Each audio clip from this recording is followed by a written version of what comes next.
Dedi tuh bilang, aku tanda tangan ya, aku jangan komisaris.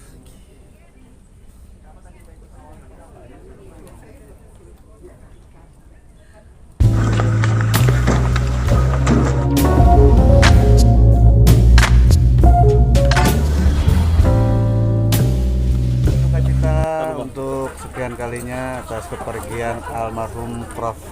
Paluki.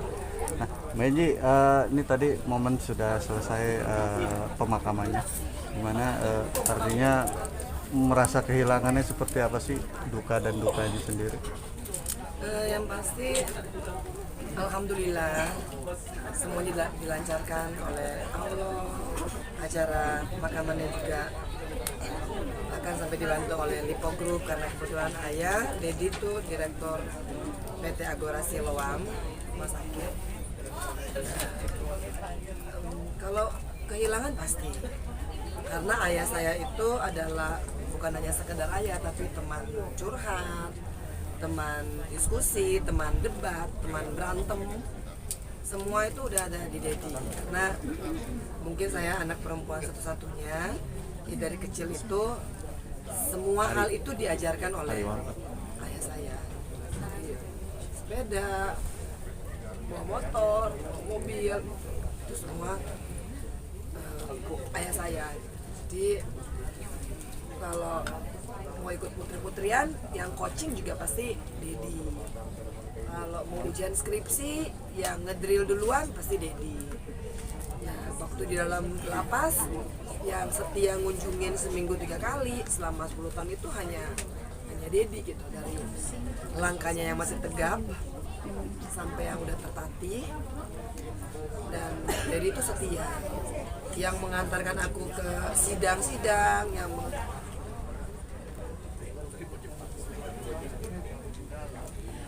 mengantarkan aku ke KPK, ke sidang-sidang sampai ke lapas.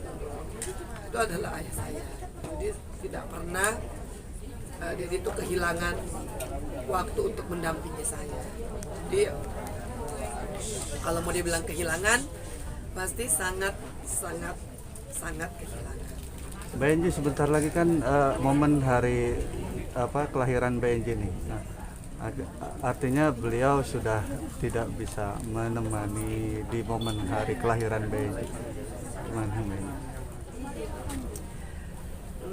Sesungguhnya aku sudah bersyukur ya, Allah mengabulkan doaku untuk bisa bebas dalam keadaan mami papi sehat. Cuma memang ada satu kerinduan aku untuk bisa merayakan ulang tahun bersama Dedi. Tapi mungkin itu belum rezeki aku. Tapi aku sedih karena memang terakhir waktu sedang mengantarkan Dedi ke rumah sakit, Dedi cuma nanya, jadi kamu mau ulang tahun di mana? Terus Eji bilang, kayaknya kalau ke Manado agak susah Dedet. Cuman, dan Dedi udah nggak ngejar lagi.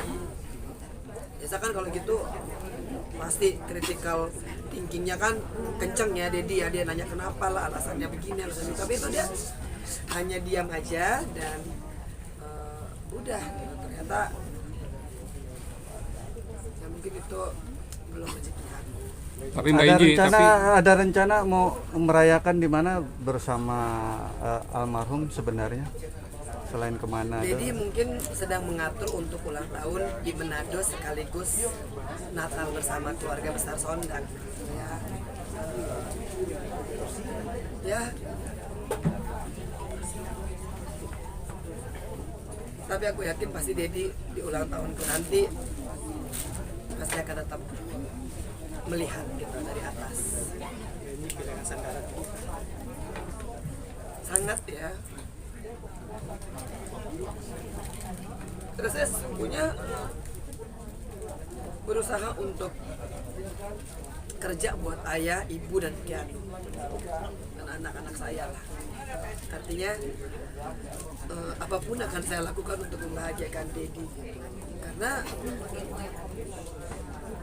sebenarnya Dedi saya, papi yang selalu menyemangati. Jadi kalau mau dibilang kesandaran gitu ya, pasti seminggu sebelum Dedi pergi tuh saya memang sering banget gitu loh pengen ke ke kamar kerjanya, pengen ke kamarnya gitu, sekedaran cuman pengen cerita gitu soal oh iya Ded, bahkan terakhir Dedi bercandanya emang masih mau sendiri Angie.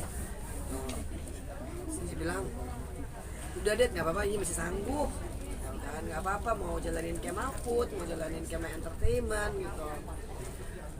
Tapi memang Dedi sebulan terakhir tuh udah Ji ini ya surat tanahnya. Terus karena Dedi itu komisaris di Kemah Entertainment, Dedi tuh bilang aku tanda tangan ya, aku jangan komisaris lagi.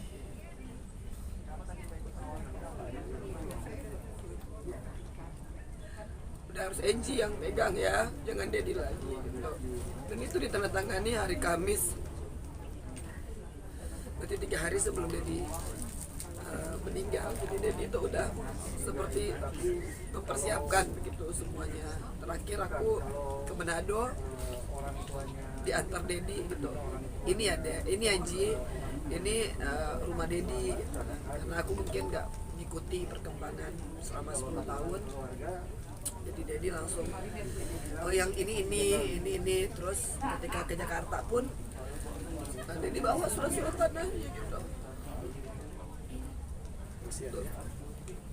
Dan surat wasiat. Apakah Dedi pengen? Dedi nggak pernah bicara. Dia cuma tanya, emang kamu masih mau sendiri aja? Jangan terlalu capek kerja Ji. Karena Dedi masih dapat gaji kok dari apa sebagai direktur. Jadi nggak mau membebani Dedi. Tapi Angie selalu bilang enggak deh, pokoknya apapun itu rezekinya Angie tuh rezekinya Dedi juga. Ya, kehilangan lah karena biasa pagi-pagi ada yang ngecokin gitu kan, sarapan aku udah belum gitu kan, oh iya bentar lagi deh, mau apa, mau scramble egg, mau toast gitu. Atau enggak cuma sekedaran ngobrol di dapur, kehilangan temen yang WA gitu kan. Tapi kalau ada berita tuh semua pasti Dedi tuh yang selalu kirim berita lah, soal apalah, semua pokoknya itu enak banget. Ntar aku pulang kerja, Dedi pasti udah nungguin. Jadi kan aku masih tinggal di rumahnya Dedi kan, jadi aku sering gitu bersama-sama. Baik Ji, trauma nggak sih ketika Dedi meninggal sama persis suami? Ada rasa trauma tersendiri? Bermohon kepada Allah nggak lihat lagi. Memang ayah beratnya karena kan runtutannya itu hampir mirip ya. Cuman kalau Dedi itu emang udah minta ke rumah sakit. Mau ke rumah sakit tetap kekeh aku alihin, mau pergi belanja, mau ke tinggal di hotel, tetap kekeh untuk di rumah sakit. Dan prosesnya sakratul mautnya juga hampir sama dengan Mas Aji. Jadi ketika sakratul mautnya Dedi, saya udah nggak bisa gimana saya jatuh karena saya mengingat sama seperti kejadiannya ketika saya harus melepas Mas Aji. Jadi alhamdulillah saya melepas Mas Aji di tangan aku. Aku juga melepas ayah saya tuh di tengahnya aku. Dan pemandangan itu agak trauma buat saya, tapi harus saya hadapi. Baik Ji, kan selepas Mas Aji pergi kan ada semacam adat ya yang masuk melewati bawah kerangka jenazah, itu dilakukan juga Kalau kita di Manado kan adat istiadatnya mungkin berbeda ya. Yang di Jawa gitu ya. Jadi saya menyerahkan untuk semua ritualnya tuh kepada saudara-saudara dari Manado asli. jadi tidak melewati. Tadi turun langsung puncak, kemudian anak Langsung mencangkut tanah Mbak Enji. bakti saya ke ayah saya tidak akan pernah bisa membalas semua kebaikan ayah saya. Jadi saya berjanji kepada diri saya ingin melepas Dedi itu sampai nanti di tempat peristirahatan yang terakhir. Kalau cuma masalahnya alkohol, masalah kalau pentingnya dibandingkan dengan 10 tahun ayah saya bolak-balik di lapas, nggak ada artinya. Mudah-mudahan Dedi lihat gitu bahwa Eji memang membuat luka di hati Dedi. Dan mungkin Eji tahu bahwa keinginan Dedi terhadap Eji pasti mungkin tidak tercapai gitu ya. Eji ingin membuktikan bahwa baktinya Eji, walaupun Eji mungkin beda keyakinan, akan tetap Eji jalankan untuk membuat Dedi bahagia sampai ke tempat peristirahatan. Oke? Benji, terakhir Benji, kemarin kan sebelumnya sempat merayakan hari ulang tahun pernikahan almarhum dengan Mama. Mungkin ada pesan apa sih di hari ulang tahun pernikahan Mama sama almarhum? Kalau di terakhir saya merayakan ulang tahunnya Dedi gitu. Dan sebelumnya aku merayakan ulang tahun 50 tahun perkawinan. Jadi kan Dedi itu kakak saya meninggal. Berarti kakak ipar saya menjadi seorang janda, terus saya juga ditinggal suami gitu. Pada ulang tahun perkawinan ke-50 ketika Dedi mengucapkan janji nikahnya ke Mami lagi gitu. Ya itu, jadi cuma bilang ya mudah-mudahan kalian gak sendiri lagi. Tapi jadi nggak pernah nanya sih kapan mau menikah atau ada pacar atau enggak gitu. Bahkan dengan kalau ada gosip-gosip dengan para mantan itu pasti ayahku bercanda aja gitu kan. Terus dan mungkin karena beda agama kali mantannya juga, jadi ayahku kadang-kadang nggak mau nyakitin hati aku. Ya itu terakhir cuma ngomong emang mau hidup sendiri terus. Aku menanggapinya bercanda aja, masih kuat lah deh. Cuma masalah masak cari duit, insya Allah lah. Jadi itu aja sih. Karena cari suami kayak ayah saya tuh, ya itu cuma aku dapetin di masa ini. Ya, dan bagi aku mungkin ya perlu upaya gitu. Tapi jodoh kan nggak lari kemana. Insya Allah kalau misalkan Allah emang berkehendak, saya selalu bilang sama Dedi santai aja. Melihat tadi reaksi Mama ketika merapikan makam tadi, tersentuhnya seperti itu?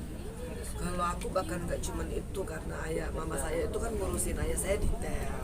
Jadi pagi bikinin kopi, dan ayah saya tuh nggak, udah sebulanan ini tuh selalu bilang kalau aku yang bikin, nggak enak kalau Eji bikin. Ya, harus Mami lah, nggak ada yang bisa bikin kopi lah, saya ada oma gitu. Jadi kalau pagi-pagi aku udah back off aja, udah biarin tugasnya oma gitu kan. Jadi kalau sekarang lihat Mami aku begitu, apalagi Mami aku ada ya, sedikit tapi kena demensia level sedang kan. Jadi setiap pagi pasti aku sedih, tapi aku berusaha meyakinkan diriku bahwa memang Dedi itu udah betul-betul memberikan terbaik juga buat Oma. Mungkin Dedi merasa kalau sesungguhnya kan serangannya mungkin udah hari Jumat karena ayah saya udah agak susah jalan di hari itu. Jadi ayah saya merasa bahwa dia kena sleeping paralysis, artinya kelumpuhan. Dan mungkin Dedi merasakan kalau opa saya ada riwayat stroke. Nah, dan Dedi kan udah pernah kena stroke ringan. Dan mungkin yang udah takdirnya Allah kalau Dedi masih ada dan stroke, Oma dalam keadaan begini, gitu. Pasti kan Dedi berpikir jadi beban buat Dedi. Dedi mengakhirinya dengan gak mau ngerepotin Eji sama sekali. Luar biasa. Kalau aku tarik lagi dengan melihat kondisi mami aku gitu kan, terus mungkin Dedi dengan kelemahan fisiknya karena papi tuh otaknya tuh mau jadi A, B, C, D, F, G, sementara fisiknya memang terakhir cakap ada hipertensi, ada kolesterol, ada gula gitu kan. Jadi mungkin Dedi gak mau ngerepotin aku. Oke. Baik, Mbak Iji, terima kasih. Terima kasih Mbak Iji. Mbak Iji. Terus duduk aja.